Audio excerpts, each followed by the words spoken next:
আসসালামু আলাইকুম। আমি ফয়সাল হক। ফয়সাল ইন ফোকাসে আপনাকে স্বাগতম। ফয়সাল ইন ফোকাসের ফেসবুক এবং ইউটিউব চ্যানেল যদি আপনি এখনো সাবস্ক্রাইব না করে থাকেন, তাহলে অবশ্যই এখনই সাবস্ক্রাইব বাটনে ক্লিক করুন এবং আমার পাশেই থাকুন। একটি ছোট্ট গ্রামের দরিদ্র যুবক। যুবকটি তার শেষ মুদ্রা নিয়ে দোকানে গেল একটি রুটি কেনার জন্য। দোকানে যেতেই দেখে একটি ছোট্ট বাচ্চা খুব ক্ষুধার্ত অবস্থায় তার দিকে তাকিয়ে আছে এবং তার কাছে একটি রুটি চাইল।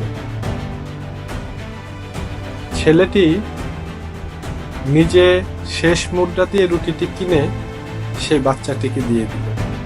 ছেলেটিও অনাহারে ছিল, বাচ্চাটিও অনাহারে ছিল, কিন্তু ছেলেটি সেই বাচ্চার ক্ষুধার্ত অবস্থাকে অনুভব করে সে তার শেষ মুদ্রার কিনা রুটিটি সেই বাচ্চাকে দিয়ে দিল।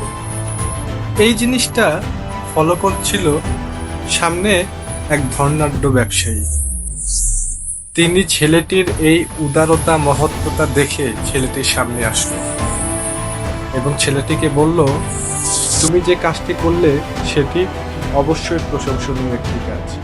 আমি অনেকক্ষণ সেই বাচ্চাটির দিকে তাকিয়েছিলাম আর চিন্তা করছিলাম, এখানে কি কেউ নেই যে বাচ্চাটিকে, ছোট্ট একটি বাচ্চাটিকে একটা রুটি কিনে দিতে পারে? কিন্তু অনেককেই দেখলাম এই দোকান থেকে সদাই কেনার জন্য। কেউ এই বাচ্চাটির অনাহারের কথা চিন্তা করলো না। কিন্তু তুমি নিজেই অনাহারের অবস্থায় আছো, ক্ষুধার্ত অবস্থায় আছো, কিন্তু তুমি এই বাচ্চাটিকে যে উপকার করলে তা দেখে আমি মুগ্ধ। আমি আমার প্রতিষ্ঠানে তোমাকে চাকরি দিতে চাই, তুমি কি রাজি আছো? ছেলেটির সাথে সাথে সম্মতি জানালো এবং সেই দিন থেকে ছেলেটিকে আর কোনোদিন পিছে ফিরে তাকাতে হয়নি। তার টাকা পয়সা, ধন দৌলত, ব্যবসা বাণিজ্য সবকিছু একটা সময় হয়ে গেল শুধু এই ছোট্ট একটি কাজের মাধ্যমে। তো বন্ধুরা, এই গল্পটি থেকে আমরা কি শিখলাম? মানবতা কোনোদিন ক্ষুধার্ত থাকে না। সঠিক সময়ে সঠিক হাতে তা অবশ্যই পৌঁছে যায়। দান করার সাহস থাকলে ভাগ্য তোমার দিকে হাত বাড়াবেই। একটি উদার কাজ অজানা দরজা খুলে দিতে সক্ষম।